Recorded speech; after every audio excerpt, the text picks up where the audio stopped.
Olá a todos e a todas, sejam muito bem-vindos e bem-vindas. Começamos a aula de hoje com uma citação inicial extraída do livro do professor Tom Garrison, chamado Fundamentos de Oceanografia de 2017.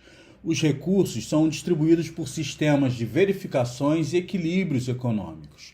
Uma economia é um sistema de produção, distribuição e consumo de bens e serviços que satisfaz o que o povo quer ou precisa. Na economia marinha, os indivíduos, empresas e governos tomam decisões econômicas sobre quais produtos e serviços relacionados com o oceano irão produzir, como produzi-los, quanto produzir e como distribuir e consumir estes produtos. Decisões econômicas são regidas exclusivamente pela oferta, demanda e preço. Os consumidores têm raramente pleno acesso à informação sobre os efeitos positivos e negativos dos bens e serviços para tomar decisões esclarecidas. As economias mundiais, neste momento, são dependentes dos produtos oceânicos e as nações lutam entre si para ter acesso a eles. Não estamos dispostos a abandonar ou diminuir a utilização dos recursos marinhos até que vejamos sinais claros de danos ambientais graves. Com poucas exceções, nosso nível atual de crescimento e exploração dos recursos marinhos é insustentável. Bom, aqui continuamos com algumas notas iniciais extraídas da mesma referência. Temos utilizado mais recursos naturais desde 1955 do que em toda a história humana registrada até aquele momento. Petróleo e gás natural são os recursos mais valiosos do oceano. Os animais marinhos fornecem pelo menos 16% da média de ingestão de proteína animal per capita. Com muitas poucas exceções, a taxa de crescimento e de exploração dos recursos marinhos pela humanidade é insustentável. O clima global está mudando. Grande parte da mudança é quase certamente devida à atividade humana.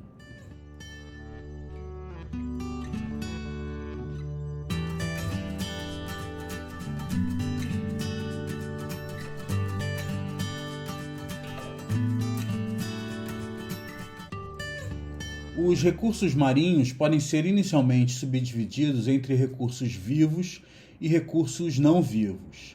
Os recursos vivos dependem quase que exclusivamente da fotossíntese no oceano, né? A gente já viu isso quando falamos de produtores primários. Então, existe ainda o fitoplâncton e o zooplâncton, que levam, no contexto da teia trófica, à produção de pescado, que vai ser explorado, então, na forma de recurso vivo oceânico.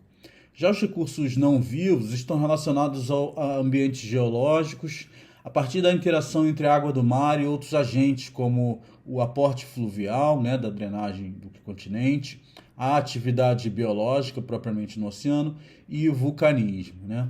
Com isso, a gente tem precipitação desses minerais, a sedimentação, o metabolismo biológico, a concentração diagenética e a atividade vulcânica, gerando as chamadas jazidas minerais. O que é uma jazida? Uma jazida é uma fonte de recursos minerais, né, que está disponível para a exploração econômica. Os recursos marinhos também podem ser observados a partir da sua característica de ser recurso renovável ou recurso não renovável, né? Ou recursos não renováveis.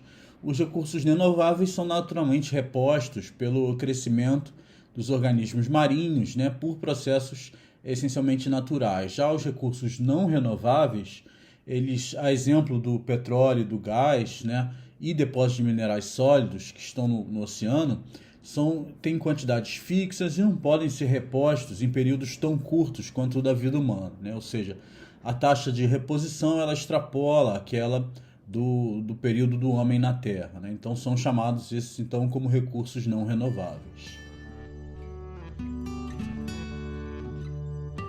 Então, considerando os recursos marinhos no contexto de vivos ou não vivos, renováveis ou não renováveis, dá para se classificar os recursos marinhos em 4 grupos principais, né?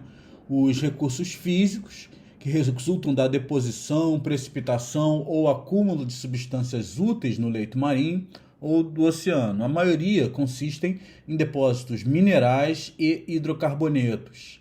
A água doce obtida do oceano também é um recurso físico. O outro grupo são os recursos energéticos, né? Os recursos energéticos marinhos resultam da extração de energia diretamente do calor ou do movimento da água do oceano. O outro grupo é dos recursos biológicos, né? Que são os recursos vivos. São animais e plantas vivos coletados para o uso humano e alimentação animal. E, por fim, os recursos não extrativistas, são os usos do oceano em seu local. Transporte de pessoas, mercadorias por via marítima, recreação e eliminação de resíduos são alguns exemplos, né, dos recursos não extrativistas. A gente vai entrar um pouquinho mais de detalhe para cada um desses 4 grupos principais de recursos marinhos.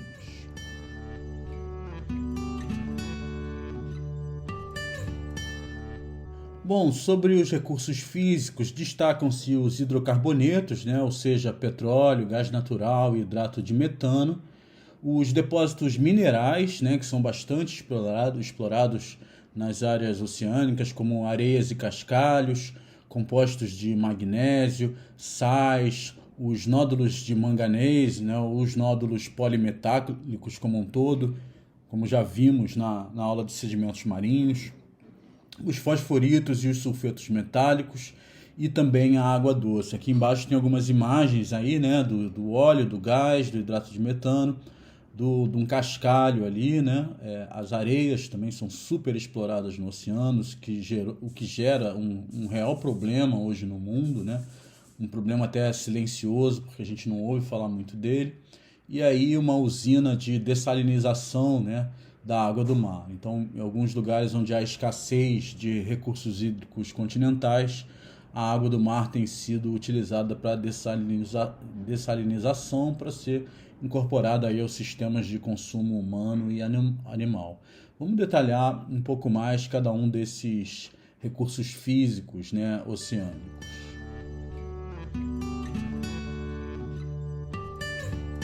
Bom, os hidrocarbonetos são os principais recursos marinhos explorados no oceano global. O consumo ou queima de combustíveis fósseis como óleo, gás e carvão tem sido dominante para a geração global de energia, né, de acordo com os nossos padrões de produção e consumo. A demanda pelo petróleo, por exemplo, ela cresce cerca de 2% ao ano. Estima-se que o consumo atual gira em torno de 3,8 mil litros por segundo, equivalente a 1.000 galões por segundo, né? Mas esse consumo ele traz vários impactos negativos, né? Em primeiro lugar, porque ele é poluente em toda a cadeia de exploração, produção e consumo, né? Desde se descobrir um reservatório até os testes, a extração, a manufatura, né? O processamento desse óleo, até o consumo final. Por exemplo, quando você vai abastecer num posto de combustível, toda a cadeia de petróleo é muito poluente e essa poluição ela acaba muitas vezes chegando no oceano, né? A poluição ela pode ser de vários tipos, como eu disse, ela pode ser marinha, ela pode ser hídrica, né? No subsolo, superficialmente também no solo, e também atmosférica com a queima desses gases e a liberação de gases de efeito estufa para a atmosfera, né? A exploração dos hidrocarbonetos são os maiores emissores do CO2, né, que é um GEE, que é um gás de efeito estufa para a atmosfera, e que ele vai ser aí encarado enquanto que o principal impulsionador das mudanças climáticas. Nesse gráfico, a gente tem aí uma perspectiva histórica, né, desde lá 1800 até os dias atuais, de consumo de combustíveis fósseis, né? A gente pode ver que a partir Até os anos de 1950, a queima de carvão, que é o cinza, aí era predominante. Depois começa a aparecer o óleo cru, né? O petróleo, aí em laranja, e ele começa a ter maior participação, e hoje é o combustível fóssil com maior participação no consumo, né? E em terceiro lugar tem aí então o gás natural. Nesse outro gráfico a gente mostra a distribuição global de consumo de combustíveis fósseis, né? A gente tem aí as tonalidades de vermelho mais escuro, que são os maiores consumidores, e aí tem o destaque para a China e depois para os Estados Unidos, né? A China sobretudo carvão, né? E depois os Estados Unidos. Depois em laranja a gente vai ter lá a Rússia e alguns outros países ali, como a Índia e alguns países da Ásia, né? Do Oriente Médio. E aí, num laranja mais claro, a gente vai ter outros países como o Canadá, alguns países europeus, México, Brasil, Austrália, África do Sul e assim por diante.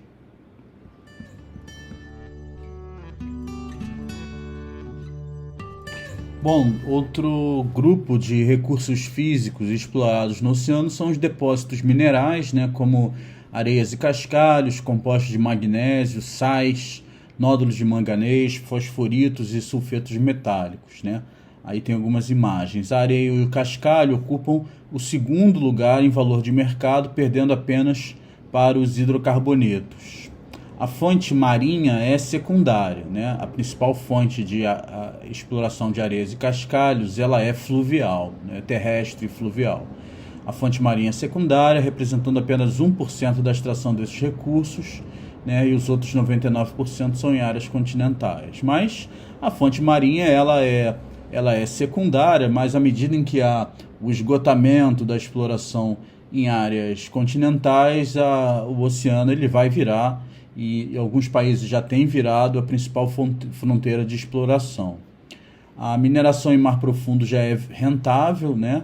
Apesar de ser muito cara para alguns tipos de minérios, ela já é rentável, incluindo o minério de ouro, né? E outros metais valiosos ou preciosos, né? Como diamantes, por exemplo.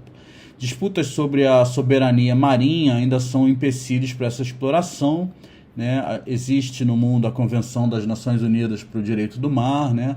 Cada país aí tem uma faixa de território marinho que pode explorar os seus recursos minerais, mas boa parte dos depósitos conhecidos, né, como mostra esse mapa, aí numa tonalidade de verde claro, são em águas internacionais. Então não é muito clara ainda a prerrogativa de exploração nessas áreas, né? Isso ainda é um tanto complexo e um pouco nebuloso, né? E nesse mapa ainda a gente tem as explorações perto das margens continentais, né, nas zonas econômicas exclusivas, que não necessariamente se sobrepõem às áreas com depósitos conhecidos, né, jazidas conhecidas para exploração de recursos de metais e outros minérios valiosos no oceano. Então, existe aí esse conflito, né? O sal, que é outro recurso mineral bastante explorado, ele é produzido por evaporação, né, no geral. Então, retira-se água do mar ou de lagoas costeiras e faz com que, pela evaporação, sobre o sal que vai ser explorado comercialmente, né? E 1/3 do sal de cozinha é produzido pela evaporação da água do mar, né? Mas o sal existem muitas demandas, não só para o consumo humano, mas também para o consumo animal e para outros tipos de produção industrial. Então a gente tem aí esse tipo de recurso também bastante explorado, uma exploração bastante antiga aí no planeta. O terceiro tipo de recurso físico marinho é a exploração de água doce, né?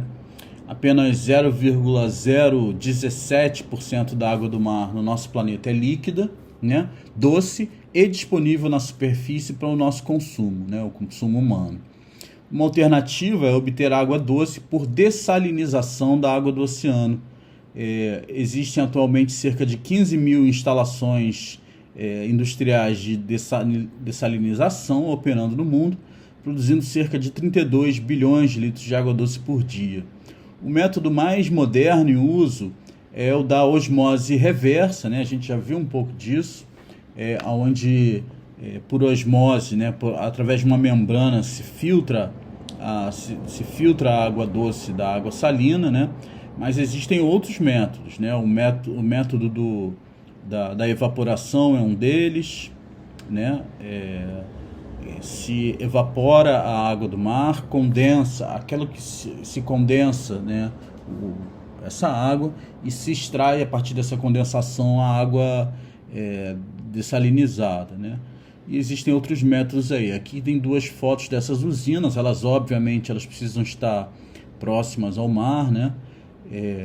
E são métodos realmente úteis em algumas áreas onde há escassez hídrica, né? Sobretudo, a tecnologia tem avançado em países desenvolvidos, como Israel, por exemplo, né? Onde existe uma grande escassez de água para o consumo humano. Bom, um outro conjunto de recursos marinhos, como a gente viu, né, são os recursos energéticos. E aí a gente pode falar da energia dos ventos, né, a chamada energia eólica, a energia de ondas, que é bastante disponível aí no oceano global, energia extraída das correntes e a energia de marés. As crises energéticas do passado chamaram a atenção sobre a necessidade de fontes alternativas de energia. Daí as fontes renováveis como a eólica e a solar foram as primeiras a serem desenvolvidas, né? Mas o oceano sempre foi uma fonte nítida de energia, né? O seu movimento é evidente, intenso e constante, ou seja, ao observar o oceano a gente já vê que existe muita água em movimento, e água em movimento é sinônimo de energia disponível, né? O grande desafio é capturar e armazenar esse tipo de energia, né? Produzir formas de fazer isso e que isso seja economicamente viável, né? Então existem iniciativas, as mais óbvias são a energia eólica, né? Que a gente vê aí no exemplo dessa primeira imagem aí no canto superior esquerdo, de uma fazenda eólica no oceano, né? É bastante comum. A segunda captação, na imagem logo abaixo, né, nesse modelo, é energia pelo movimento das correntes. Aí essas correntes podem ser correntes de maré ou correntes mesmo geradas por ondas. Então você tem aí uma espécie de hélices, né, submersas, né, que ao girar transformam o movimento das correntes em energia. E aí um outro modelo, né, de captura de energia do oceano são essas boias que, ao se movimentar para cima e para baixo com a ação das ondas, também geram energia, capturam energia do oceano para o armazenamento e distribuição, né? Então a gente vai falar um pouquinho primeiro da energia eólica e depois das outras duas.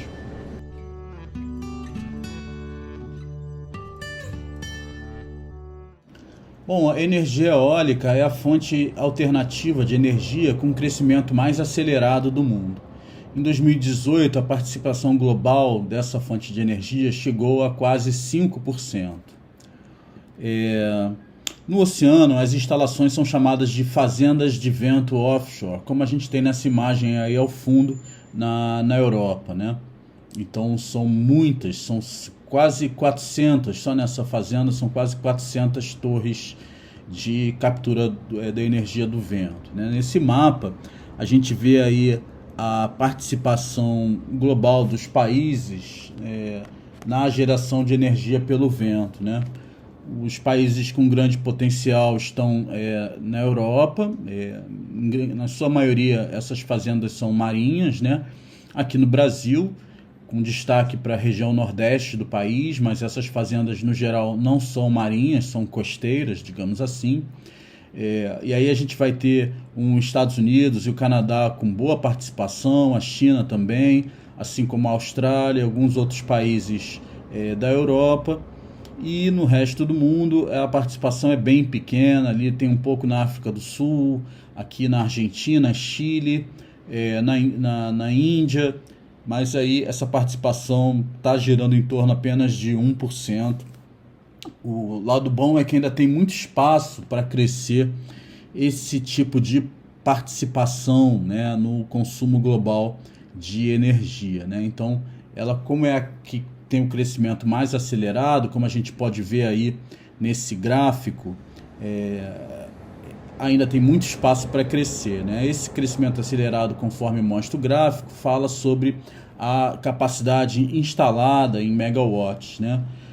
Saindo aqui no início dos anos 2000 de 36, em 20 anos ela pulou para quase 36 mil megawatts de potência, né? Então, em 20 anos, um crescimento aí de mais de 1000 vezes na capacidade instalada de geração de energia eólica, tá? Então, a gente pode notar pela curva desse gráfico como ela cresce, né?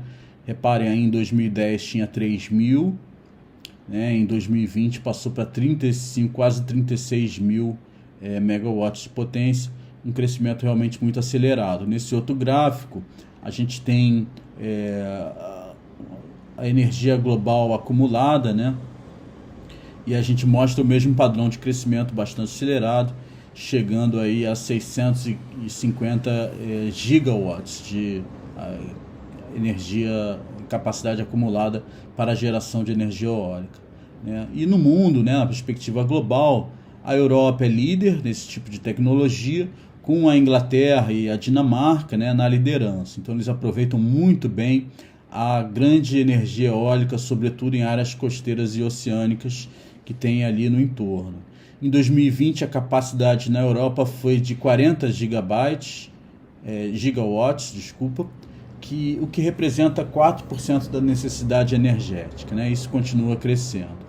E aqui, por fim, um mapa que mostra uma estimativa global, né, sobretudo nas áreas costeiras, né, na perspectiva global de energia disponível, né? Não é o que é produzido, mas é onde está mais disponível. Então, quanto mais forte é o tom da cor, né, mais energia tem disponível. E a gente sabe que nas maiores latitudes, os ventos tendem a ser mais fortes, né? As tempestades no oceano são mais fortes, a gente tem as ondas maiores, e isso ocorre porque tem mais energia do vento circulando, né? Então, a capacidade nas maiores latitudes é muito ampla, considerado em comparação com as áreas próximas à faixa intertropical, tá? Mas isso não quer dizer nada, tá? Isso, também é possível explorar esse tipo de energia em áreas tropicais ou em zonas tropicais, como é o caso do Brasil, né, onde o maior produtor está justamente no Nordeste, tá? Mas então já existe grandes mapeamentos do potencial de geração de energia eólica, e como eu já mostrei com aqueles gráficos anteriores, é um tipo de energia com um horizonte aí de exploração bastante evidente e bastante promissor.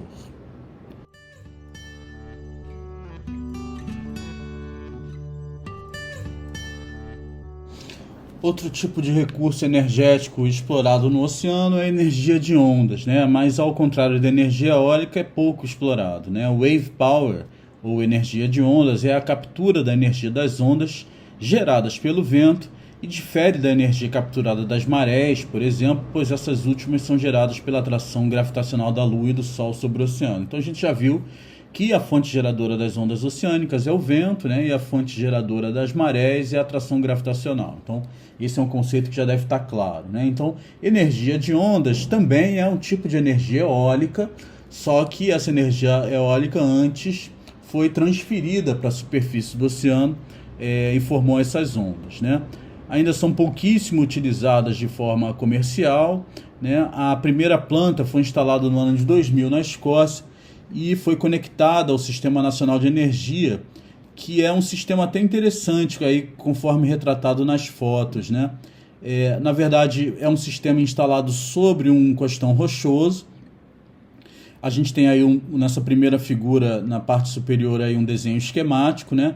Na parte onde está essa seta vermelha, onde aquele spray das ondas, quando batem no costão rochoso, penetra. Ao penetrar nesse túnel escavado sobre as rochas, essa onda, essa energia, ela gera aquela baforada de ar. Esse ar é comprimido dentro desse túnel, tem uns dutos aí dentro, conforme mostra nas outras imagens, e ele gira uma hélice, né, que gera energia, e essa energia pode então ser capturada e utilizada, anexada ao sistema energético nacional. Então, aí a energia não é da onda em si, mas sim do impacto dela com as rochas e do deslocamento do ar que ela promove. Super interessante. Aí tem umas outras imagens da escavação desse sistema, né? Sobre as rochas, mas ele depois de eu acho que 10 ou 12 anos, ele foi desativado, não funciona mais. Existem outros modelos desses sistemas, né? Alguns também presos no litoral, né? Como esse aí agora dessa imagem, onde o movimento das ondas junto ao litoral faz com que essas hastes aí subam e desçam, com isso há a captura da energia desse movimento. E existem sistemas subaquáticos, como esse outro aqui, nesse sistema, né? As ondas, a bater ali naqueles bolsões, elas geram esse movimento pode ser capturado. E esses outros sistemas aqui, onde as ondas, ao ultrapassar, geram hélices subaquáticas, né? E elas, ao girar, transferem essa energia para captação, né? Vários dispositivos vêm sendo propostos, mas a tecnologia, como eu disse, ainda não é competitiva em comparação a fontes tradicionais, né? Como, por exemplo, a energia eólica e aqui toda aquela energia hidráulica, né? Ou hidrelétrica que a gente tem normalmente, né? Agora aqui um mapa com um potencial energético global, né, para a captura de energia de ondas. É óbvio que o potencial é maior onde as ondas são maiores, né? E então aí essa coloração também mostra onde esses recursos estariam disponíveis, né? Mas enfim, não é um sistema muito fácil, é muito difícil ainda conseguir domar essa energia de ondas, até porque esses sistemas não podem estar muito longe da costa, né? Quanto mais distantes, quanto mais oceano adentro, mais caro fica essa energia, e às vezes ela não compensa. Ou seja, não falta tecnologia, mas falta uma tecnologia que tem um custo acessível para a exploração dessa fonte de energia.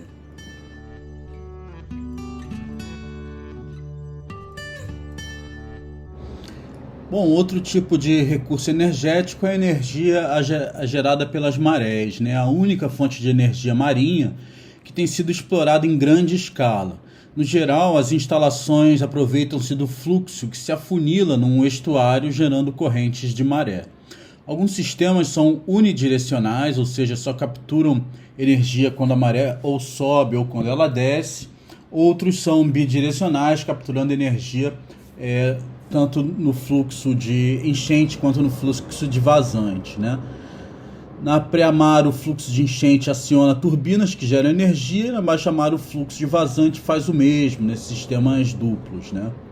Existem também sistemas que operam em águas abertas, né? Como, enfim, fora de estuários, e normalmente são sistemas contínuos, previsíveis, né? Uma vez que a gente sabe quando vai ser a pré-mar e a baixa-mar com bastante precisão, né? A maré é um movimento bastante previsível, né? São limpos, ou seja, eles não geram emissão de carbono, mas o potencial de geração é bastante limitado, sobretudo nas áreas de macromaré, como esse é o exemplo da maior usina de geração de energia de maré, que fica na Coreia, numa baía como essa aí no videozinho, né? A gente tem uma baía, eles criaram essa estrutura aí da imagem nessa baía. A maré na enchente, ela aciona as turbinas, né? Essas turbinas são movimentadas, essa energia desse movimento é capturada, né? E na vazante, essa água ela retorna ao oceano através de uma outra saída, né? Então essa é o tipo de usina essa na Coreia, que ela só captura energia na maré enchente. Esses outros sistemas offshore podem ser em áreas costeiras, mas também no meio do oceano. As turbinas são acionadas e capturam o fluxo de maré, tanto enchente quanto de vazante, né? E, sobretudo, esse potencial ele é aumentado, como eu disse, em áreas onde as amplitudes de maré são mais altas e onde você tem um afunilamento desse fluxo, como na entrada de baías, estuários e fiordes. Aqui já é um mapa que mostra esse potencial da energia de marés comparados com o potencial da energia de ondas, né? A energia de ondas está aí nos círculos vermelhos e os maiores potenciais de energia de marés estão nesses círculos azuis, né? Algumas áreas essa energia se sobrepõe, né? Mas outras não. E no geral a exploração de energia de marés ela é mais, digamos, explorada, né? Como eu disse, e sobretudo em áreas estuarinas.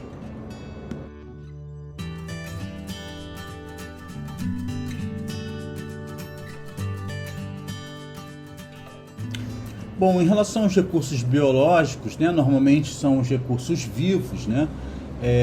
Os humanos vêm usando o mar há milhares de anos como fonte de recursos alimentares e medicinais. Nos dias de hoje, a contribuição direta de animais e plantas marinhos para a dieta do ser humano é baixa, apenas 6%, né? Perspectiva global. O oceano é fonte de 16% da proteína animal consumida pelos humanos e desses a maior parte é o consumo de peixes e crustáceos.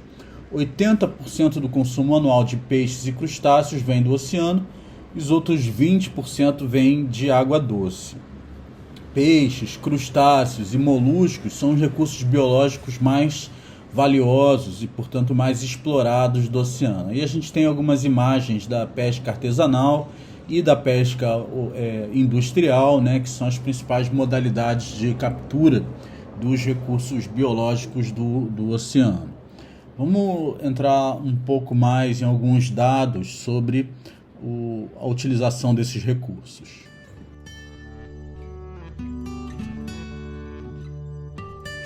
Bom, se a quantidade de peixes pescados excede a taxa que as espécies-alvo, né, da pesca se reproduzem, a população vai decair ao longo do tempo. Isso é meio óbvio, né? A isso se dá o nome de sobrepesca ou sobreexploração. Dados da FAO mostram que os estoques sustentáveis, né, caíram de 90% na década de 70 para cerca de 66% em 2017. Um terço dos estoques globais, então, são agora de sobrepesca ou sobreexplorados, né? Como mostra aí esse gráfico, que vai de 1974, né? Aí em vermelho a gente vê o crescente aumento de espécies-alvo, né? Que estão sobreexploradas, ou seja, com a população em declínio. A maior parte do declínio nas populações de peixes sustentáveis ocorreu durante as décadas de 70 e de 80. Nas últimas décadas, houve uma desaceleração acentuada disso, né, um platô dessa sobreexploração. Em parte, isso se deve ao fato de que o aumento na demanda foi atendido por outra fonte de produção desses peixes, né, que é a aquicultura. A aquicultura é um tema para uma aula inteira, mas ela inclui a produção de peixes, né, e também de crustáceos nas chamadas fazendas marinhas, que podem ser no mar, mas podem ser em terra também. Então, o aumento da demanda foi suprido em parte pela aquicultura, né, que também cresceu muito nas últimas décadas, e não, no geral, pela captura selvagem desses peixes, né? Então, se a gente observar agora essa tabela, que é uma tabela animada, a gente vai ver aí que essas mudanças entre a década de 70 e o final dos anos de 2010, ali em 2017, o aumento, né, dos estoques sustentáveis de pescado, ele se deu em todas as partes do oceano, né, com destaque para esse aumento na Ásia, na área central do Atlântico, na área central do Pacífico e no Pacífico Ocidental, né?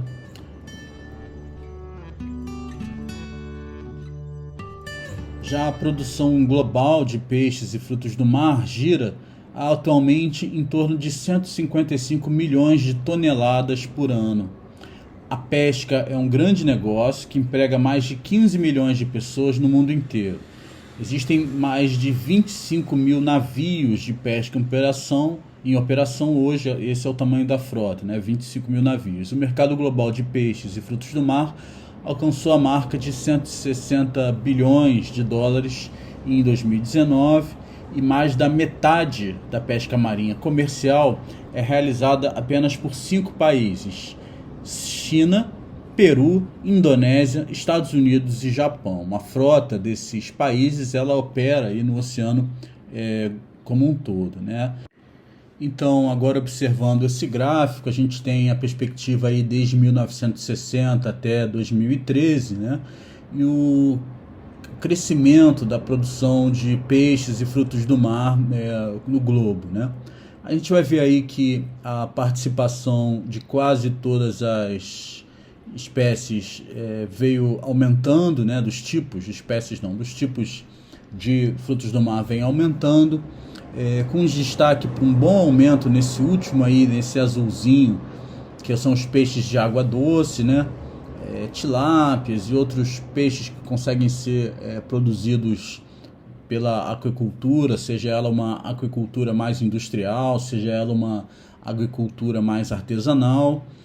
Peixes pelágicos, né? Aqueles peixes que vivem no oceano aberto, também houve um crescimento, e houve também um aumento na participação dos moluscos, né? E nos crustáceos ao longo dos anos. E o que esse gráfico mostra aí por fim são alguns números, né, aqui do ano de 2013, onde a gente vai conseguir observar que hoje são mais ou menos 155 milhões de toneladas por ano, né? O peixe de água doce representa aí quase que 1/3 disso. Depois os peixes pelágicos, né, que vivem viajando aí nos oceanos, em segundo lugar, com 36 milhões de toneladas. Peixes da faixa demersal com 20 milhões.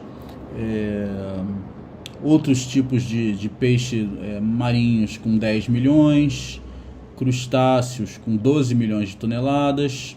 Moluscos, né, com 17 milhões de toneladas. E aí os cefalóides a gente pode chamar de polvo, né, que são uma menor quantidade, né.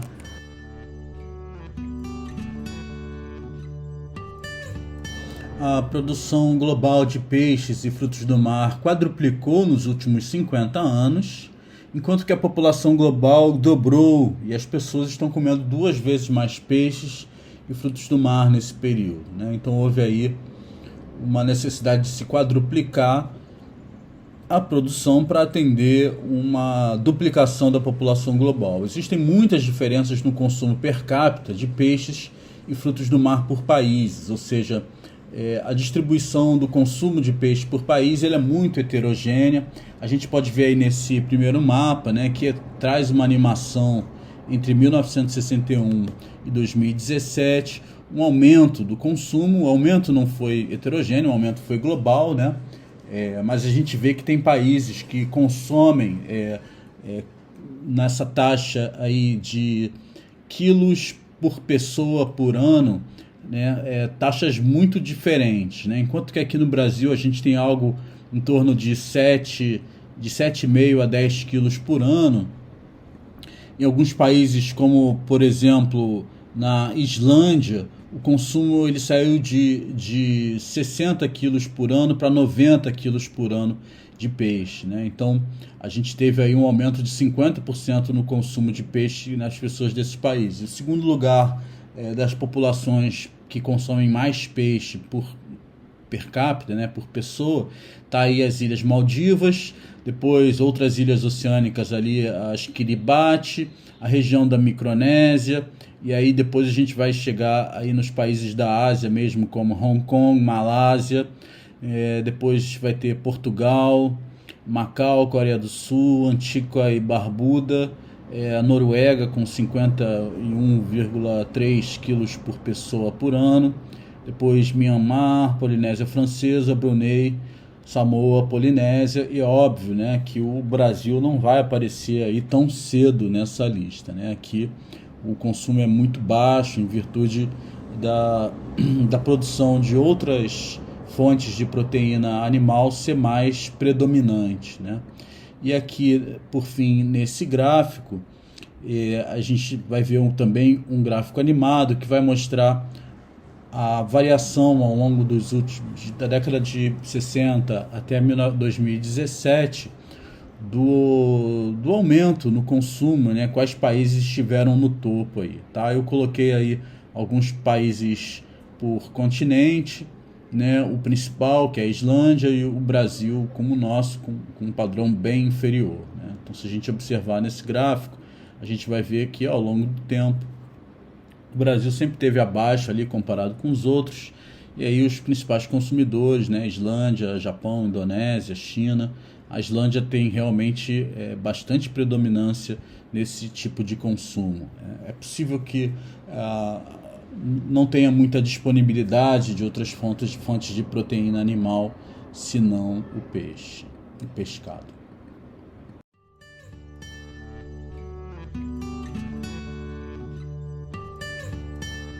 Bom, como a gente já viu, o percentual de espécies de peixes que estão sobreexplorados dobrou desde a década de 1980, o que torna a pesca assim cada vez mais insustentável. A aquicultura, que é o cultivo de peixes, surgiu como uma inovação e em alguns lugares tem conseguido conter alguns dos diversos impactos negativos da indústria, da pesca industrial, né?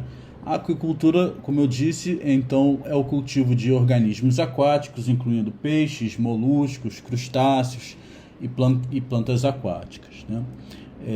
Esse é um gráfico que mostra um comparativo entre peixes de captura com a linha vermelha e peixes de aquicultura, né? A gente vai ver aí que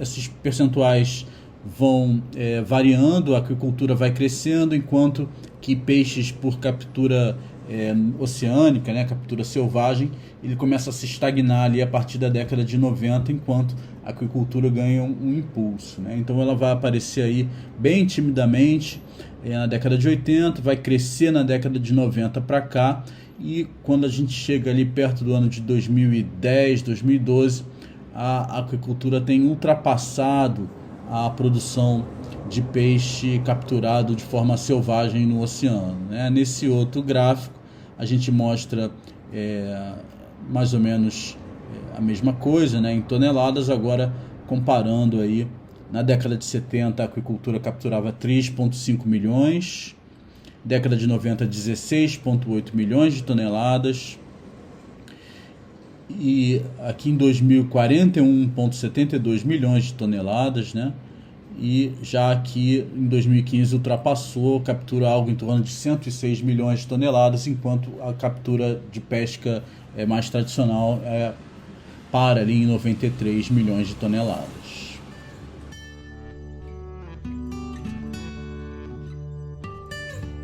Bom, o custo para se obter cada unidade de peixe fruto do mar tem aumentado, apesar de toda a alta tecnologia, né, na navegação e nos apetrechos de pesca.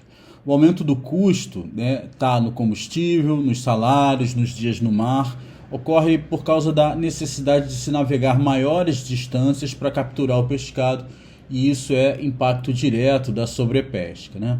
Atualmente a pesca oceânica ela vai estar em declínio, né? A gente viu que ela passou um longo período aí em estagnação, agora ela está realmente declinando, e a captura acidental, que é um grande problema, né, é relevante para, por exemplo, alguns alvos, né? Estima-se que 4 libras acidentais são descartadas para cada libra de camarão capturado na costa do Golfo. Ou seja, para cada quilo de camarão eu tenho 4 quilos de outras espécies que vão ser descartadas, que são extraídas no oceano. E isso gera um problema ecológico que é bastante significativo, sobretudo em função dos grandes volumes, né, do que a gente está falando quando a gente menciona pesca industrial. Esse é um gráfico animado que vai mostrar para algumas regiões do oceano essa evolução da pesca dentre os anos 60 e os dias atuais, né? Os dias atuais, aí eu digo 2016. A gente tem, óbvio, um crescimento no meio oeste e no norte da África, né, em termos de mudança relativa, mas em números absolutos aí o leste asiático e o Pacífico, né, onde tem a maior parte da população global, que é justamente o maior produtor de peixes capturados no oceano. E aí, nesse outro gráfico, a gente tem aí o papel dos discards, que são essa captura acidental de espécies. Relativamente ela vem diminuindo, hoje ela está em 8%, né, com 67% de pesca industrial, 20% de pesca artesanal, né, menos de 1% de pesca recreativa, né, a pesca de subsistência ela representa 3,3%, e os peixes que são pescados e descartados, eles representam aí 8% no total. Mais uma vez, esse é um número subestimado.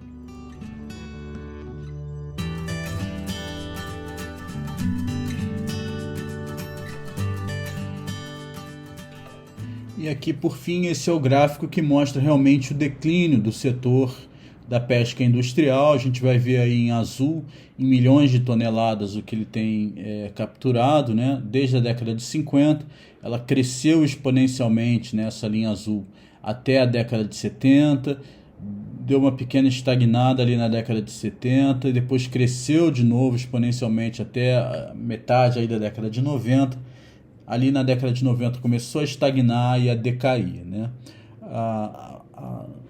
A pesca artesanal, que é uma pesca também comercial, só que ela é de pequena escala, ela vem aumentando lentamente ao longo dos anos, né?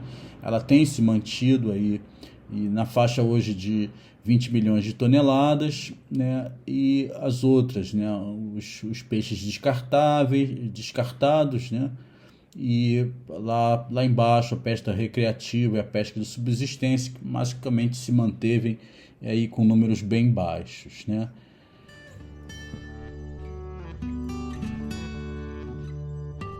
Bom, e aí, para tratar sobre esse tema da pesca, vou deixar uma dica de documentário para vocês, para quem ainda não viu. Esse é um documentário chamado Seaspiracy, que foi bastante impressionante quando eu assisti.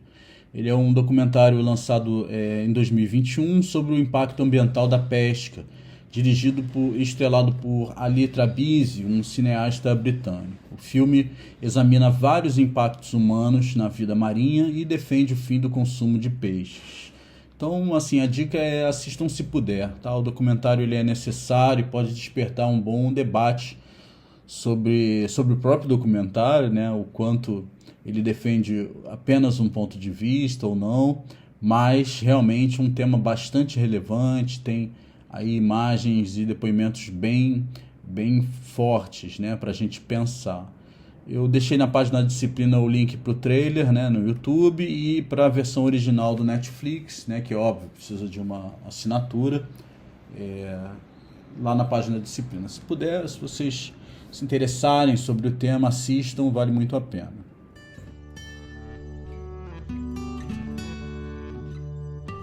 Bom, outro grupo de recursos marinhos são os recursos não extrativos, né? Transporte marítimo e recreação são os principais recursos não extrativistas que os oceanos fornecem.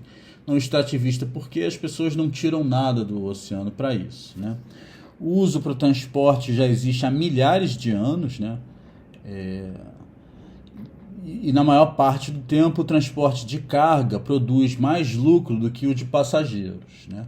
Basicamente, tudo pode ser transportado por navio, desde petróleo, passando por pato de borracha, carros, minério de ferro,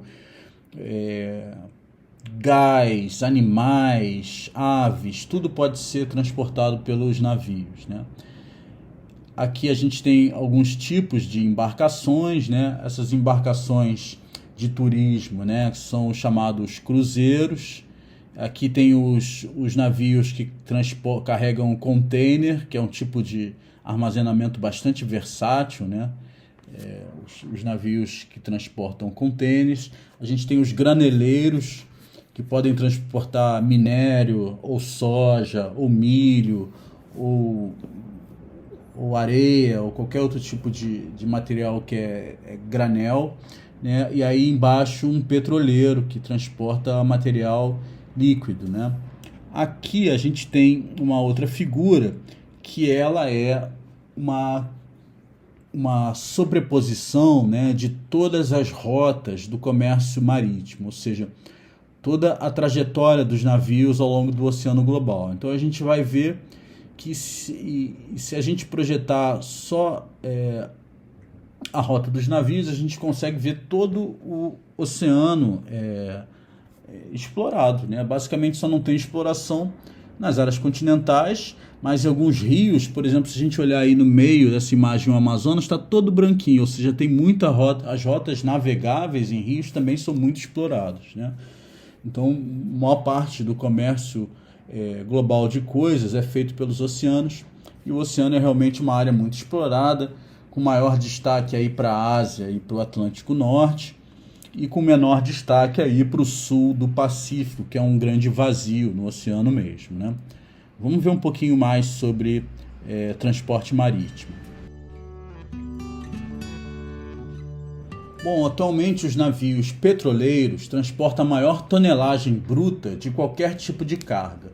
São mais ou menos transportadas 340 milhões de toneladas de óleo ao longo dos oceanos por ano. O petróleo representa 65% do valor total do comércio mundial transportado pelo mar, ou seja, de tudo que é transportado pelo mar, o petróleo sozinho contribui com 65%. Ferro, carvão e grãos representam 24%. Né? Mais da metade do petróleo produzido no mundo é transportado por navios, né? E aí a gente tem aqui esse mapa, que é até um mapa animado, que mostra as rotas de petróleo que estão nesses fluxos aí em vermelho. Em amarelo a gente tem as rotas de container, em azul as rotas de graneleiros, né, com minério de ferro e outros grãos. Como eu disse, em vermelho são o petróleo, e em lilás rotas de veículos, mas aparece muito pouco, né? E em verde, que também aparece bem pouco, são as rotas de gás. Então, bem legal esse mapa, né, animado, sobre as rotas de navegação, de transporte, de carga ao longo dos oceanos, né? E eventualmente não, via de regra, o transporte oceânico por navios vai de um terminal para outro terminal. Mas que terminal é esse? Terminais portuários, como a gente tem aí nas fotos aí ao lado. Então esses são alguns dos maiores portos, né? Agora, voltando para o mapa, a gente observa aí o transporte de cabotagem ao longo da costa brasileira, né? Chegando aqui no sul da América do Sul. Poucas rotas usam esse estreito aí, né? Aqui da América do Atlântico para o Pacífico, a maior parte da rota é feita pelo canal do Panamá, que a gente viu ali. Aqui no Atlântico Norte, atravessando para a Europa, a gente tem grande rota comercial também, né? São áreas mais desenvolvidas do planeta. A gente tem grandes rotas também aí ao longo do mar Mediterrâneo, né? Existe aqui o Estreito de Gibraltar, aqui nesse cantinho, e ali o canal de Suez, que recentemente foi até interrompido por um grande navio transportador de contêineres, o Evergreen. E aí a gente tem também com muito destaque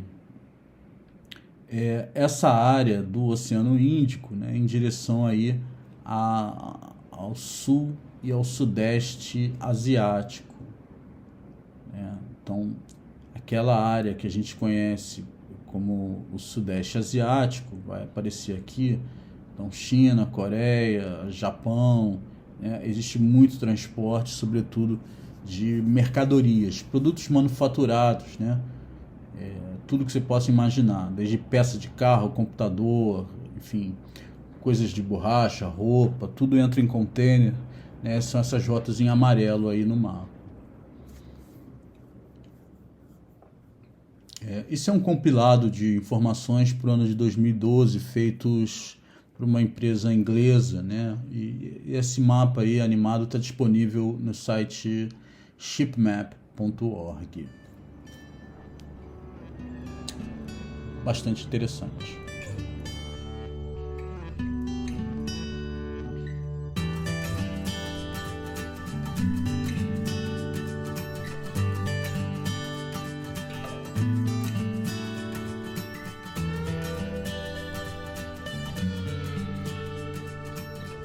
Eu já havia mencionado, né, mas os portos são modernos, sobretudo os modernos, são essenciais para o transporte, né? Eles são o ponto de saída, o ponto de chegada das mercadorias, né? De toda a razão do transporte é ter um porto no final da rota, né? No final e no início das rotas.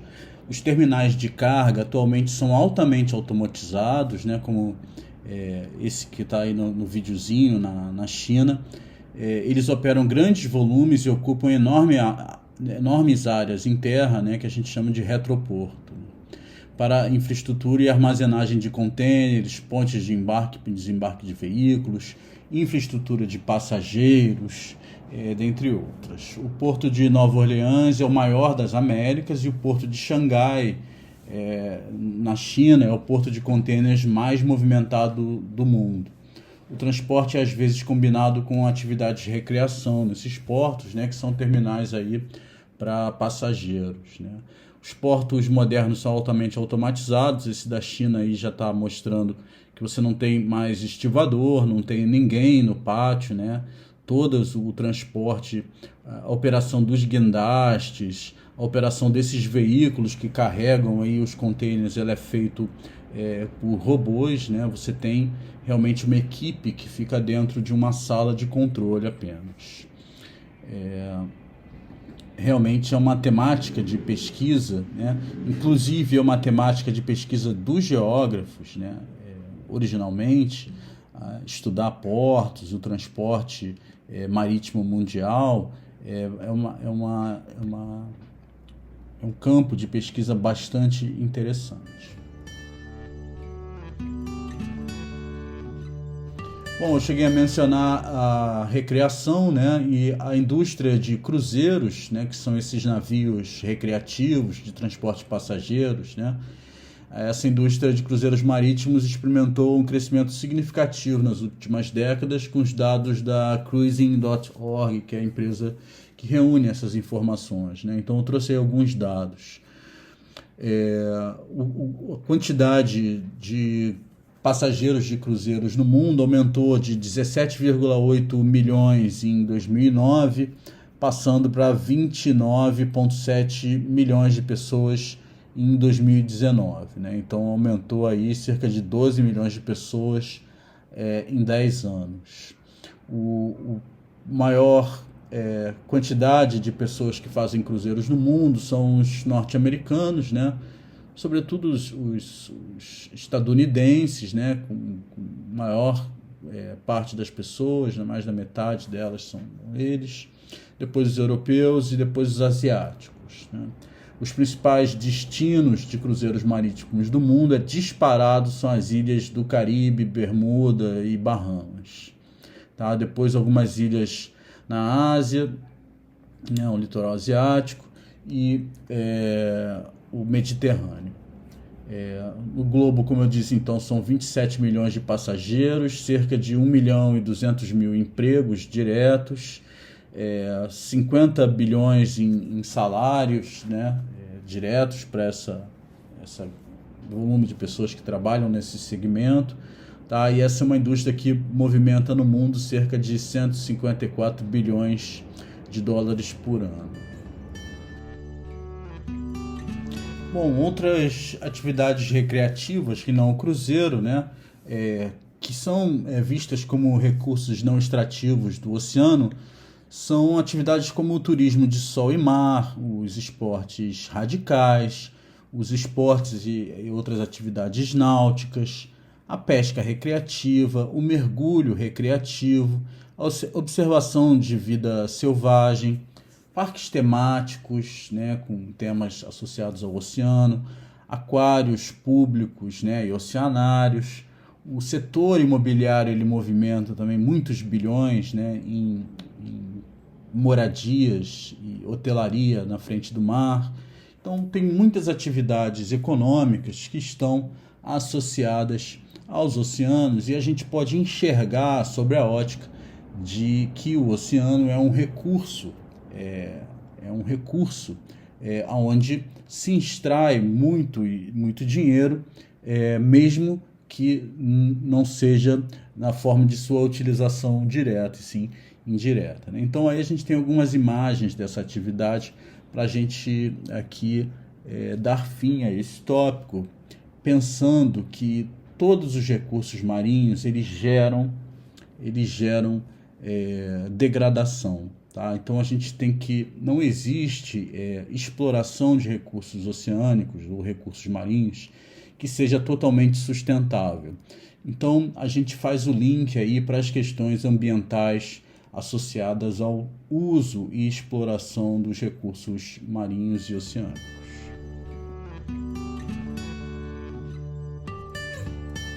Bom, a gente às vezes não percebe, mas nós humanos, né, embarcamos num experimento global não intencional, né? A gente não teve intenção de explorar os recursos marinhos e gerenciar os nossos resíduos, né? Então, a gente às vezes não percebe que o que a gente está fazendo tem a ver com o oceano e que o resíduo que a gente gera na nossa casa, ele pode ou não chegar no oceano. Então, a questão ambiental do planeta é uma questão ambiental do oceano. Para a gente ter uma ideia, essa aula que vocês estão assistindo foi postada no YouTube. O YouTube é um servidor da Google e isso fica nos Estados Unidos. Então, isso quer dizer que essa aula ela foi gravada no Brasil, foi enviada para um servidor nos Estados Unidos e está sendo assistida por vocês no Brasil por um servidor que vem de lá. Mas e o que isso tem a ver? Tem a ver que a maior parte da conexão de internet no mundo ela é feita por cabos de fibra ótica submarinos. Tá? Então, essa transmissão, de alguma forma, ela passa por cabos de fibra ótica que estão debaixo da água do oceano, né? A nossa exigência excede a capacidade da Terra de regenerar os recursos, inclusive os oceanos, pelo menos desde o início de 1980. Então, ou seja, já estamos há 40 anos esgotando os recursos da Terra em velocidades superiores a qual eles podem ser naturalmente repostos, né? Desde a década de 60, a nossa demanda por organismos marinhos, por exemplo, matérias-primas da Terra, muitas delas que ou são extraídas do oceano ou são transportadas pelo oceano, mais do que dobrou e agora excede a capacidade de reposição natural da Terra em pelo menos 20%. Como você viu nos slides anteriores dessa aula, a nossa taxa atual de crescimento é claramente insustentável, né? Insustentável a quantidade de recursos que nós estamos consumindo no nosso planeta e poluição que nós estamos emitindo, não só sobre o oceano, mas também sobre os continentes e para a atmosfera. Então, daqui para frente, nessa aula, a gente vai falar um pouco sobre uma face bastante importante dessas questões ambientais no oceano, que é a poluição marinha.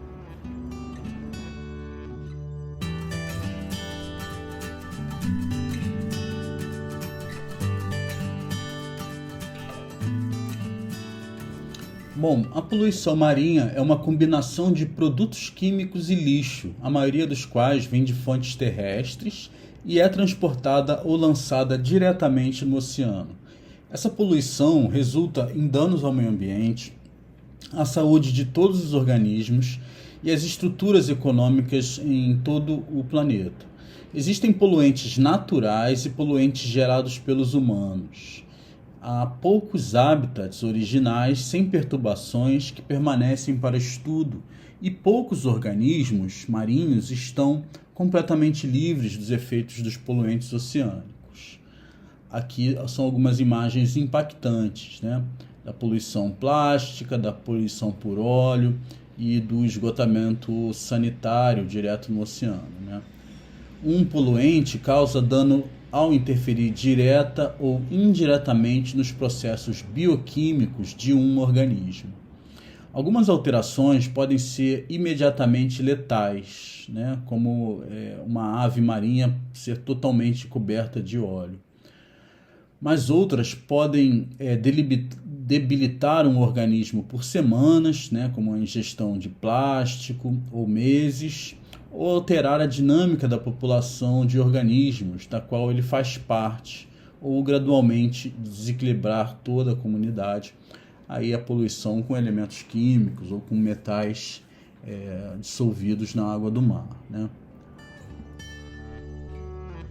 A contaminação química ou poluição de nutrientes é preocupante por razões de saúde, ambientais e econômicas. Esse tipo de poluição ocorre quando as atividades humanas, notadamente o uso de fertilizantes em fazendas, levam ao escoamento de produtos químicos para os cursos de água que acabam desaguando no oceano. O aumento da concentração de produtos químicos, como nitrogênio e fósforo, no oceano, sobretudo em áreas costeiras, promove o crescimento da proliferação de algas, que podem ser tóxicas para a vida selvagem e prejudiciais aos seres humanos. Os efeitos negativos sobre a saúde e o meio ambiente causados pela proliferação de algas prejudicam as indústrias locais de pesca e de turismo. Esses são exemplos do que a gente chama de algal bloom, algo como explosão de algas, né? Então, determinada área costeira, em determinada época do ano, aumenta muito a proporção dos nutrientes dissolvidos. Você tem a proliferação dessas algas verdes, podem ser microalgas, né? Normalmente são microalgas verdes ou vermelhas. Elas consomem todo o oxigênio da água, né? Porque elas têm muito nutriente disponível, elas começam a se reproduzir, essa reprodução ultrapassa a capacidade de consumir, ultrapassa a demanda de oxigênio dissolvido na água e falta oxigênio na água. Isso faz com que outras espécies morram, né? Então esse é um efeito muito comum e ele inclusive é até bastante previsível. Com o monitoramento do oxigênio dissolvido na água dá para prever quando isso vai acontecer.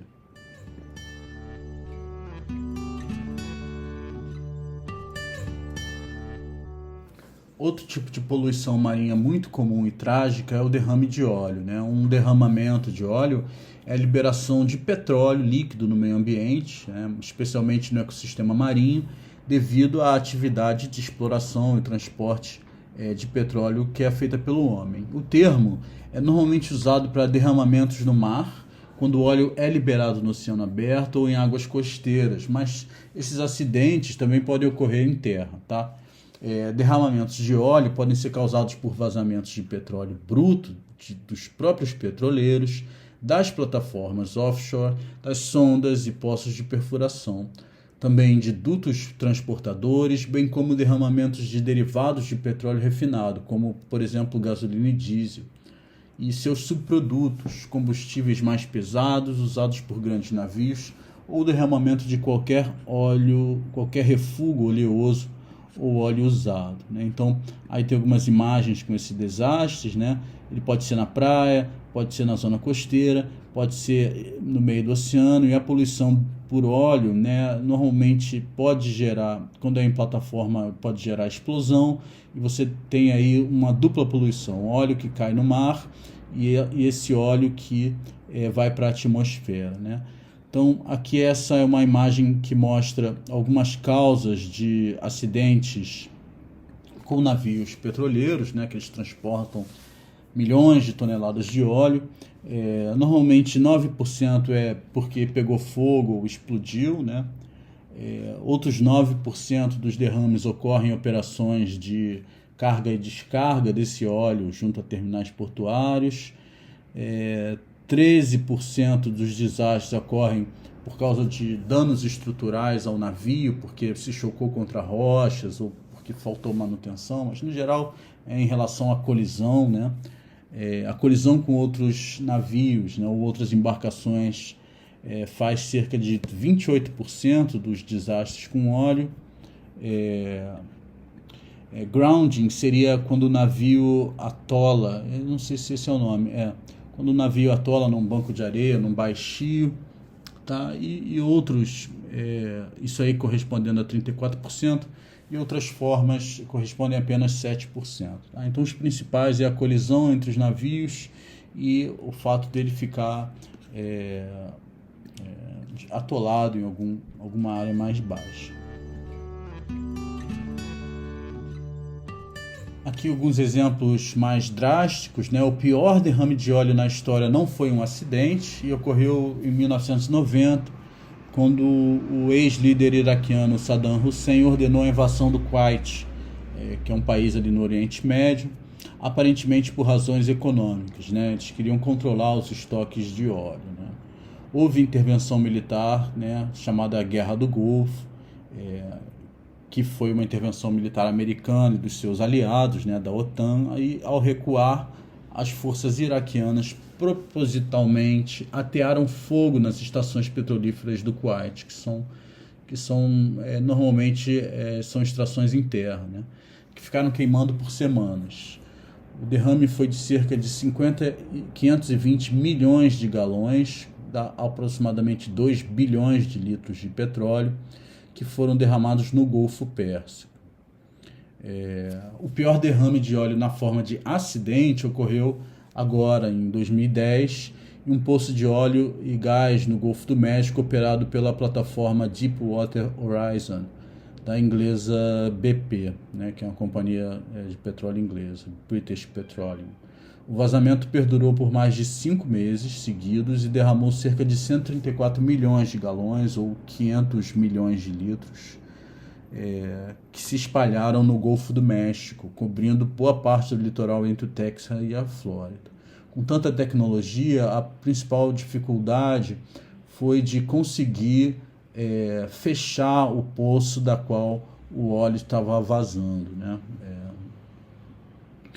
Um outro acidente mais antigo, que foi com o petroleiro da Exxon Valdez, um petroleiro da Esso, daquela empresa Esso, já saiu do universo dos maiores derrames de óleo em volume, né? Foram apenas, entre aspas, 11 milhões de galões, ou algo em torno de 20 milhões de toneladas, 20 milhões de litros, né? Mas ele foi um acidente icônico.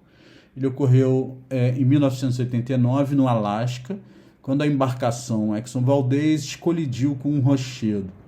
Ele ainda é considerado o pior derrame de óleo em termos de danos ao ecossistema, né, porque eram áreas intocadas, basicamente, né, eram paraísos intocados na paisagem. E logo no ano seguinte, o Congresso americano aprovou o Oil Pollution Act, que seria uma lei de poluição por óleo, né, que trouxe avanços obrigatórios na legislação para a prevenção, remoção e penalidades, né, responsabilidades frente aos acidentes. Até alguns padrões construtivos das embarcações tiveram que mudar, né? Por exemplo, hoje os cascos são duplos, né? Os reservatórios de petróleo dentro dos navios são compartimentados, né? Então, por exemplo, se eu tenho um navio que comporta, sei lá, 200 mil toneladas, esse volume todo ele vai ser compartimentado em vários tanques. Então, se eu tenho uma colisão em um dos tanques, vai vazar muito menos óleo, porque ele não está todo o volume de óleo interligado, né? Os cascos hoje também são duplos para essas grandes embarcações. Ou seja, quando existem grandes desastres, né, existem também, nessa indústria, grandes avanços, seja na legislação ambiental, seja na tecnologia para prevenção desses acidentes, seja nas novas tecnologias para limpeza das áreas que foram degradadas por esses acidentes também. Isso é bastante comum na indústria do petróleo, ter esses avanços na segurança após grandes desastres, né? Mas isso, de fato, não tem, impedido novos desastres. Então, aqui algumas imagens bastante, um pouco chocantes, né, do Exxon Valdez. Até hoje foi uma das maiores operações de limpeza, né, na história, né? Mas a gente teve aí números bem alarmantes de danos à fauna marinha.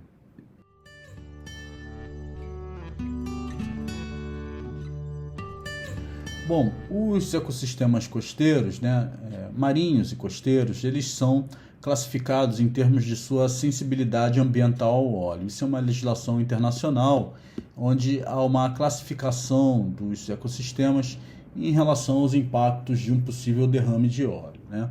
Então, para o Brasil, por exemplo, a gente tem as cartas SAO, SAO, que são cartas de sensibilidade ambiental ao óleo, que definem algumas áreas como mais sensíveis, outras menos sensíveis, né? E isso pressupõe uma estratégia de, em caso de acidente com derrame de óleo, algumas áreas vão ser protegidas antes do que outras, em função dessa hierarquia entre a sensibilidade dos ecossistemas. Então a gente tem aí nesse desenho as áreas que devem ser prioritariamente protegidas, né, como reservas marinhas, como áreas de pesca, áreas portuárias, áreas de turismo, né, fazendas marinhas. Então, algumas áreas elas têm que ser identificadas no território ou no maritório, né, para ser protegidas, né, para as ações de proteção frente ao impacto negativo do óleo sejam tomadas a tempo, né?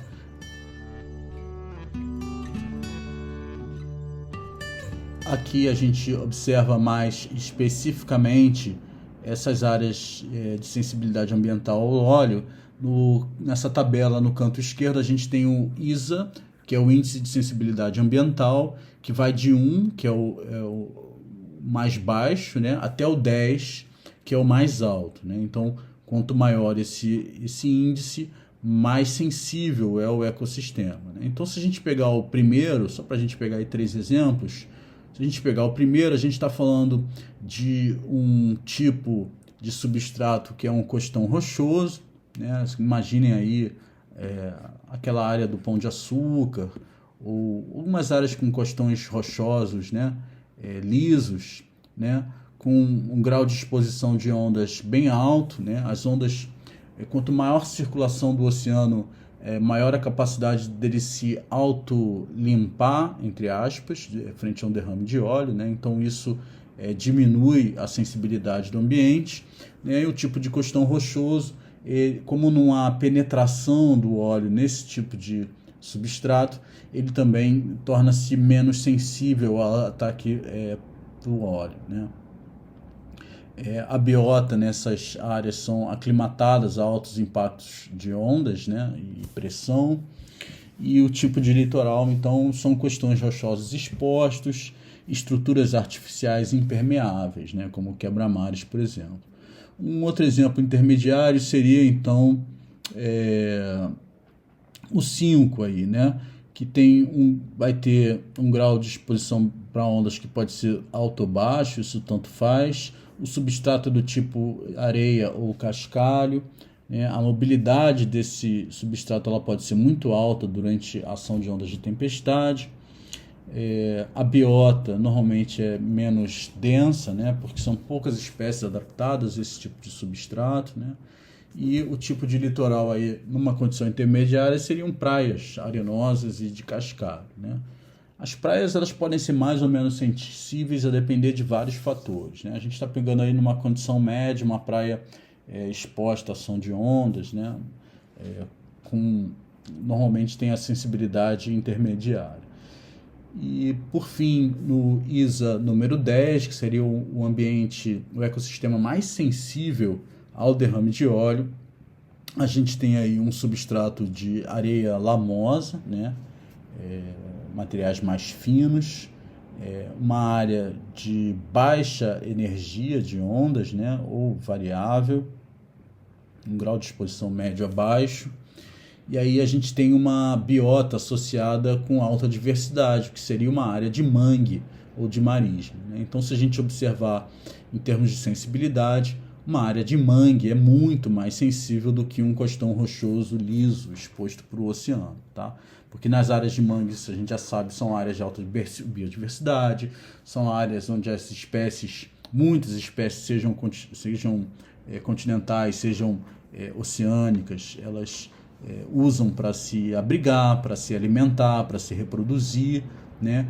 E o mangue ele tem um substrato lamoso que dificulta, permite a penetração do óleo e dificulta a sua remoção, né? Então, a ideia da sensibilidade ao óleo tem a ver muito com as características próprias do ecossistema e suas funções ecológicas.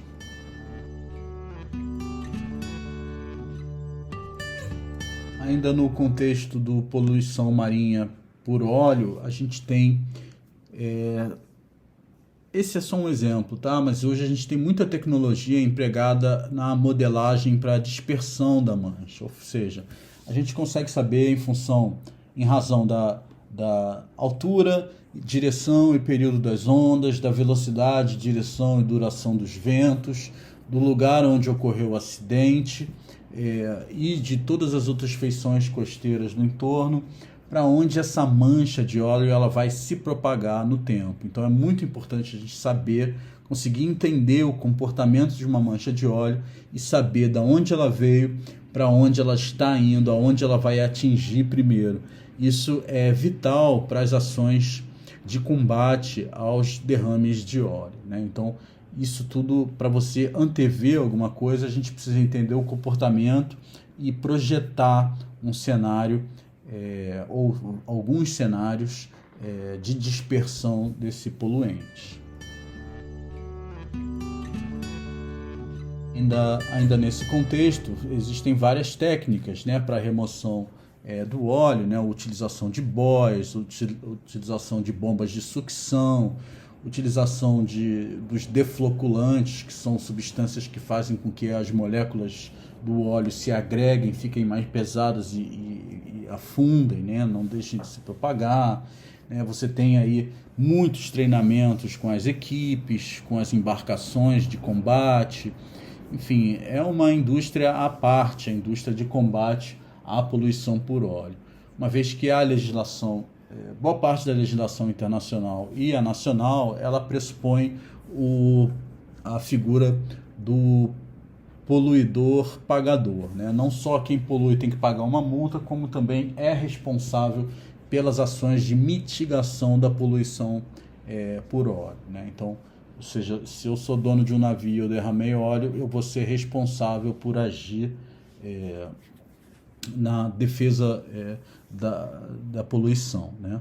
Então eu preciso ter os planos para isso.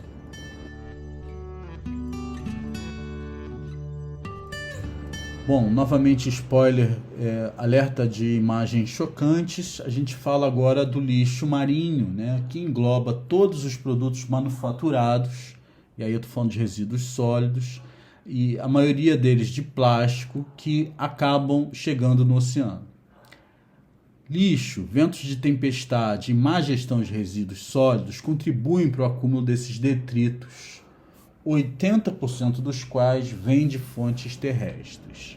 Os tipos mais comuns de detritos marinhos incluem vários itens de plástico, como sacolas de compras e garrafas de bebidas, junto com pontas de cigarro, tampas de garrafa, embalagens de alimentos e equipamentos de pesca. Equipamentos de pesca são talvez os principais. Resíduos de plástico são particularmente problemáticos, né, como poluentes, porque eles são muito duradouros, né? Todo mundo já viu aquela imagem que é uma tabelinha de quanto tempo cada resíduo dura no oceano, na natureza, né? O plástico dura centenas de anos. Então, esses itens de plástico eles são um problema porque eles podem realmente demorar centenas de anos para a sua decomposição natural.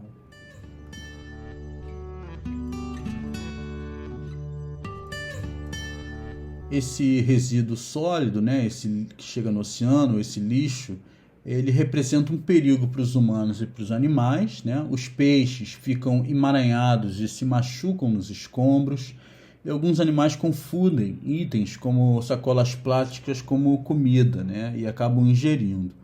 Pequenos organismos se alimentam de pequenos pedaços de plástico quebrado, que são chamados microplásticos, e absorvem os produtos químicos do plástico em seus tecidos, né? Tipo BPA.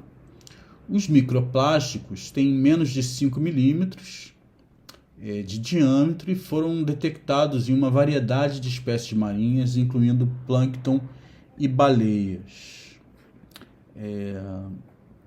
Aí a gente tem uma imagem aumentada dos microplásticos, né, e outras ali daquelas microesferas, né, presentes em cosméticos que acabam indo para o oceano invariavelmente. Quando pequenos organismos que consomem microplásticos são comidos por animais maiores, os produtos químicos tóxicos tornam-se parte de seus tecidos. Dessa forma, a poluição microplástica migra para cima na cadeia alimentar, acabando por se tornar parte dos alimentos que os humanos comem. Então, se o krill, que é aquele crustáceozinho microscópico que só come plâncton, comer um plâncton que está contaminado por microplástico, aquela cadeia de eventos vai chegar no peixe que você compra no supermercado. E aí é interessante que um estudo da WWF, que é a Fundação da Vida Selvagem, em 2019 desenvolvido na Austrália, revelou que as pessoas comuns estão ingerindo cerca de 5 gramas de plástico toda semana, que são cerca de 2.000 partículas de microplástico por semana, é o que a gente ingere em média, né? O que equivale a cerca de 250 gramas no final do ano, né?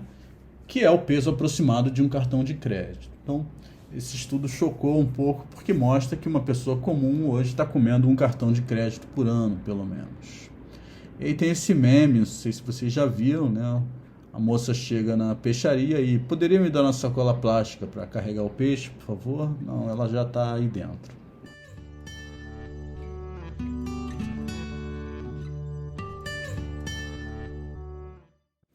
Bom, as soluções para a poluição marinha incluem prevenção e limpeza, né? O plástico descartável de uso único é amplamente utilizado na sociedade hoje, de sacolas de compras a embalagens de transporte e garrafa plástica, por exemplo. Mudar a abordagem da sociedade para o uso do plástico será um processo longo, economicamente desafiador, mas necessário, né? A limpeza, por outro lado, pode ser impossível para alguns itens. Muitos tipos de detritos, incluindo alguns plásticos, não flutuam, então eles se perdem nas profundezas do oceano. Os plásticos que flutuam tendem a se acumular em grandes manchas nos giros oceânicos, e aí o exemplo, né, da grande mancha de plástico do Pacífico, né, do Pacific Garbage Patch, que é um exemplo desse tipo de coleção de plásticos, com plásticos e microplásticos flutuando sobre e abaixo da superfície das correntes oceânicas rodopiantes entre a Califórnia e o Havaí. Em uma área de cerca de 1,6 milhão de quilômetros quadrados, embora seu tamanho não seja fixo, né? Ele vai flutuando ao longo do tempo. Mesmo algumas soluções promissoras são inadequadas para combater essa poluição, né? Os chamados plásticos biodegradáveis muitas vezes se quebram apenas em temperaturas mais altas do que as que são atingidas no oceano. Então, às vezes, algum tipo de plástico biodegradável ele não consegue se biodegradar assim com tanta facilidade. Aí a gente tem duas imagens, né? A de cima mostra o GPGP, que é o nome dessa coleção de plástico, né? Onde ele está. E embaixo é um dispositivo do projeto The Ocean Cleanup, que é como se fosse uma grande estrutura para capturar esse plástico que está concentrado nessas manchas. Bom, outras iniciativas que ficaram bastante populares nos últimos anos são os projetos de limpeza de praia, né? Eu acho que eles são mais importantes para chamar a atenção para o tema, para criar uma consciência, né, sobretudo na futura geração de jovens e crianças, do que propriamente eles contribuem para a redução, né? Então, novamente, esse é uma tarefa que precisa ter o seu sintoma combatido, mas principalmente a causa, né? Então, o nosso padrão de consumo atual, ele vai de encontro ao que deveria ser as iniciativas de menor volume de poluição nos oceanos. Então a gente tem que estimular uma mudança um pouco nesses padrões de consumo, chamar atenção com imagens chocantes, sim, e vocês que eventualmente vão se tornar educadores, né, ou que já são educadores que estão assistindo essa aula, devem para chamar atenção para esse tema.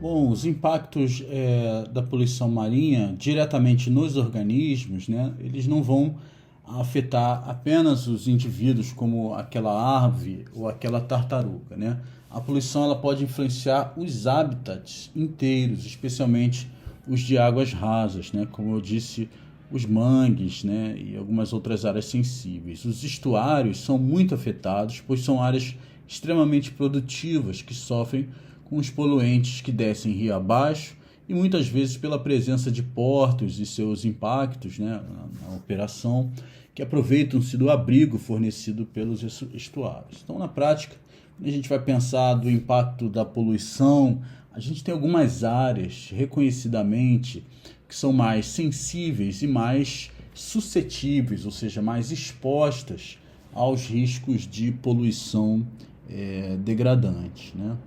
Então aqui a gente tem algumas imagens de estuário, aqui a imagem superior aí a Baía de Guanabara, né, fruto de muito lixo industrial, resíduos químicos, resíduos de esgotamento, né, sanitário da grande metrópole, resíduos sólidos, poluição por óleo, então todo tipo de um grande laboratório para poluição marinha é, de fato, a Baía de Guanabara, né? Então, aqui outros impactos da poluição e algumas outras imagens que mostram esses impactos negativos. Bom, ainda falando de impactos ao organismos, hábitats e ecossistemas, né? Por exemplo, manchas de óleo, elas vão impedir a penetração de luz, alterando as taxas de fotossíntese e todo o encadeamento que isso pode levar, né? Sobretudo para o plâncton e todos os outros consumidores. Mas a rápida ou efetiva diluição e dispersão do óleo, a depender das condições climáticas locais, né? Em mar aberto, vai fazer com que esse efeito seja pouco duradouro, né? Esse efeito é mais duradouro em águas com menor circulação e mais protegidas, né? Se houver essa limpeza, existe o rápido restabelecimento das populações atingidas, né? Mas esse restabelecimento ele é mais lento, a depender do segmento litorâneo ou oceânico que a gente está falando. Apenas uma pequena parte do petróleo na água, 1 para 10 milhões, é suficiente para afetar a reprodução e crescimento dos organismos mais sensíveis dentro de um estuário, né? Outro efeito comum dentro dos estuários é o aterro e a ocupação de suas margens, reduzindo o espelho de água. Então, as áreas estuarinas elas estão sempre muito pressionadas, seja para o uso que a gente dá dela, né? Seja para os resíduos que nós descartamos e deixamos se acumular nessas áreas. No manguezal, né, impactos de poluição por óleo, por exemplo, incluem a sufocação mecânica, né? A toxicidade química aumenta, né? Que é um efeito crônico, gerando mortalidade de árvores, desfolhação da copa, mortalidade de raízes, rachadura na casca das árvores, mortalidade de plântulas, expansão das lenticelas, deformidade nas folhas, né, ou clorose, atrofiamento de algumas folhas e os problemas frente à degradação dos mangues, com qualquer tipo de poluição que seja também com uso inadequado ou com desmatamento, é que os manguezais eles são sumidouros de sedimentos, né? Então, na foz, junto à foz de um rio, é importante que haja essa área que acumule esses sedimentos para a própria defesa do litoral, né? Os mangues também eles são estoques enormes de CO2 também nesses sedimentos, né? Eles já está muito mais do que sabido a alta biodiversidade que esse ecossistema abriga, né? O efeito de proteção do litoral, que eu já disse, sobretudo pela acumulação de sedimentos e pela estrutura da vegetação, né? E os mangues são fontes de recursos importantíssimos para as populações tradicionais, né? Seja de madeira, né? Como fonte de madeira para construção e tudo mais, seja como fonte também de alimento, né? Mais diretamente.